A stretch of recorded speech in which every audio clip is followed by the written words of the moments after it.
مگر وہ میر عبدالواحد بن گرامی نے سبز سنابل شریف میں لکھا ہے کہ جب اللہ کے رسول ہجرت کی شب گئے ابو بکر صدیق کے گھر، تو جب دروازے پہ دستک دی تو وہ تیار کھڑے تھے، کھانا بھی بنا ہوا تھا اور اونٹنی بھی تیار تھی۔ حضور نے فرمایا میرے یار میں نے تم سے تو نہیں کہا تھا رات کو ہجرت کرنی ہے، یہ تیاری کیسی کر لی؟ عرض کرتے یا رسول اللہ آج نہیں کئی سال پہلے آپ نے ارشاد فرمایا تھا کہ رات میں ہجرت کریں گے، رات میں۔ حضور اس دن سے لے کے اب تک آپ کا غلام سویا نہیں ہے کہ حضور آئے تو حضور کو آواز دینے کی زحمت نہ ہو جائے۔ اللہ سبحان اللہ سبحان اللہ ماشاءاللہ۔ کاندھوں پہ چڑھا کے لے کے گئے ہیں حضور کو غار ثور تک۔ ابو بکر صدیق وہ جو سب کچھ اپنا لے کے آ گئے، مگر جب خوف خدا کا حال ان کے اوپر آتا ہے تو کیا کہتے ہیں؟ کاش ابو بکر نہ ہوتا، کسی مسلمان سوالے کے پہلو کا بال ہوتا۔ فرماتے کاش ابو بکر نہ ہوتا، مدینے کی چڑیا ہوتا۔ انتقال کا وقت ہے، اپنی بیوی اپنی بیٹی سے کہہ رہے ہیں ہم سب کی ماں سیدہ عائشہ صدیقہ سے، فرماتے ہیں عائشہ جب میرا وصال ہو جائے تو جس کپڑوں میں میں انتقال کروں نا اسی میں دفن کر دینا۔ تو اسی میں دفن کہا عائشہ اس کی وجہ یہ ہے کہ زندہ لوگوں پہ نئے کپڑے اچھے لگتے ہیں، انتقال کرنے والوں پہ نئے بچے کپڑے اچھے اللہ اکبر نہیں لگتے۔ اب تو کوئی ڈرتا ہی نہیں۔ آؤ میں آپ کو بات بتاتا ہوں صحابہ کی زندگی ہمارے لیے نمونہ۔ جی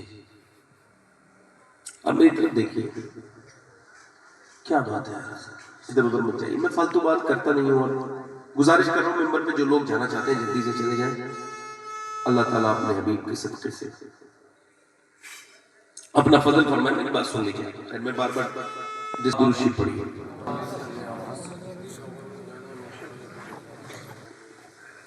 ابو بکر صدیق رات کو جب چلتے ہیں تو ہم جب چلتے ہیں نا تو جوتے پہن کے وہ جوتے اتار کے چلتے ہیں۔ کسی نے پوچھا ہے ابو بکر یہ آپ جوتے رات کو کیوں اتار دیتے ہیں؟ تو امیر المومنین نے ارشاد فرمایا سنو، میں نہیں چاہتا کہ میرے جوتوں کی آواز سے کسی مسلمان کی نیند میں کوئی کمی ہو، اس کی نیند خراب ہو، اس لیے میں رات کو جوتے پہن کے نہیں چلتا۔ اللہ اکبر اللہ اکبر سبحان اللہ۔ حضور نے فرمایا میرے بعد کوئی اگر نبی ہوتا تو عمر ہوتا۔ حضور کے دوسرے یار کا خوف خدا ملازہ کرے۔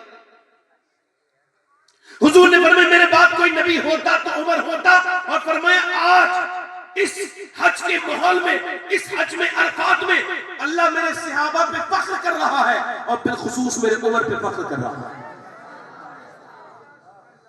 جب مکے میں اذان ہوئی تو کسی کافر نے کہا یا تو عمر اسلام لے آیا ہے یا عمر مر گیا ہے، ورنہ عمر کے ہوتے ہوئے ایسی اذان مکے میں ہو نہیں سکتی تھی۔ کیا بات ہے، واہ واہ زندہ باد۔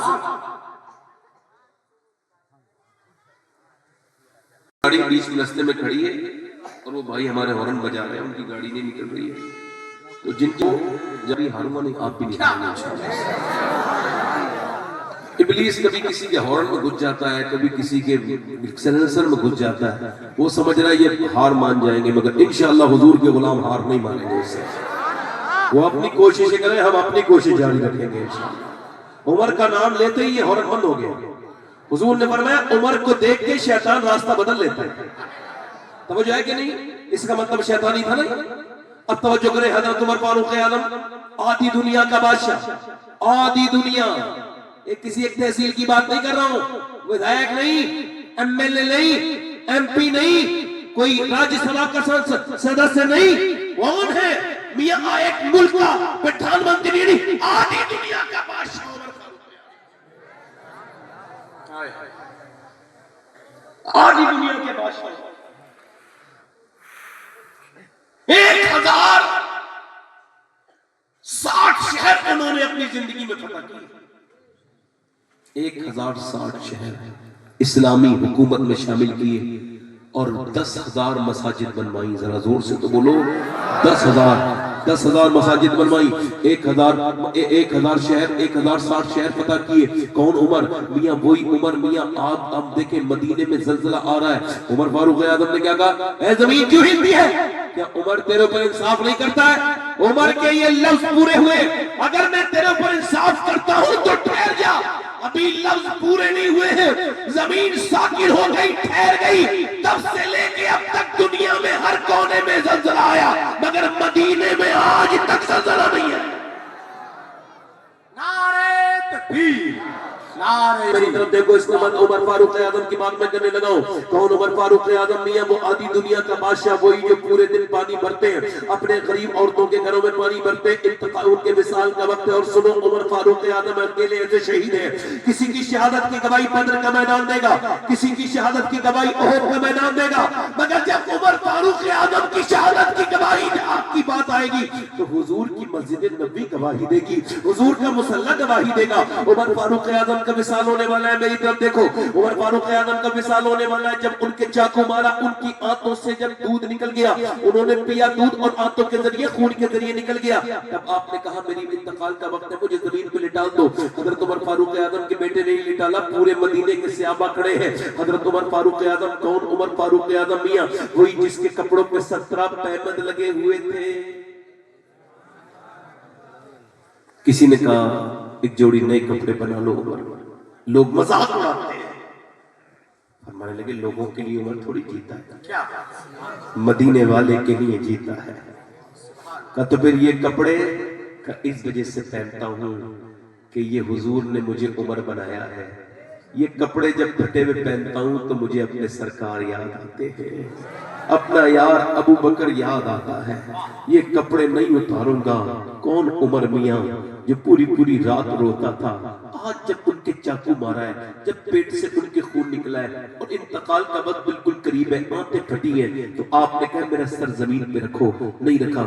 سر زمین پہ رکھ بیٹے. نہیں رکھا. او میرے بیٹے عبداللہ سر زمین پہ رکھ. سر جب زمین پہ رکھا تو حضرت عمر فاروق اعظم نے رونا شروع کیا، ناک رگڑی سجدے میں اور کہا اے اللہ، لوگ کہتے ہیں عمر یہ ہے، عمر وہ ہے، عمر آدھی دنیا کا بادشاہ ہے، مگر عمر تو تیری بارگاہ کا محتاج ہے.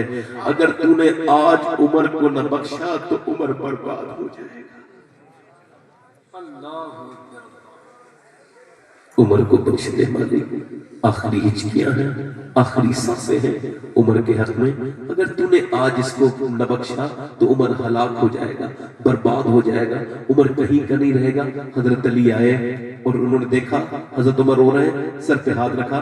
کیوں روتے ہیں امیر المومنین؟ میں نے حضور سے سنا ہے آپ کا محل جنت میں سرخ کلر کا بنا ہوا ہے. کہا آپ گواہی دو گے؟ کہا میں بھی گواہی دوں گا. میرا بیٹا حسن اور حسین بھی گواہی دیں گے. حضرت عمر فاروق اعظم نے پھر دونوں سے کہا اچھا گواہی دیں گے. پھر حضرت عمر فاروق اعظم نے رونا بند کیا. اب میں آپ سے عرض کر رہا ہوں، حضرت سیدنا ابو ہریرہ رضی اللہ عنہ کے وصال کا وقت ہے. یہ صحابی رسول ہیں. کتنے بڑے صحابی ہیں، بار بار نام سنا ہوگا، مگر کبھی رنگ پیلا، کبھی سرخ. وصال کے وقت میں کبھی ہوش میں، کبھی بے ہوش. کسی نے پوچھا کیوں روتے ہیں، کیا بات ہے؟ فرمانے لگے کیا موت سے ڈر لگتا ہے؟ کہا نہیں. حضور کی حدیث یاد آتی ہے. سرکار فرماتے ہیں جب کسی کو جنت میں لے جانا ہوتا ہے فرشتے کو، تو وہ جب جنت میں لے جانا ہوتا ہے تو جنتی لباس لے کے آتا ہے. اس کی روح کو اس لباس میں لے کے جاتا ہے اور اس کو خبر ہو جاتا ہے کہ وہ جنتی ہے. اور جب جہنم میں لے جاتا ہے تو اسرائیل جہنمی لباس لے کے آتا ہے. بس میں یہ سوچ رہا ہوں مالک ابو ہریرہ گنہگار بڑا ہے اور تھوڑی دیر میں جنت اور دوزخ کا فیصلہ ہونے والا ہے، تو ابو ہریرہ کو معاف کر دینا اور اس کو جنت عطا کر دینا.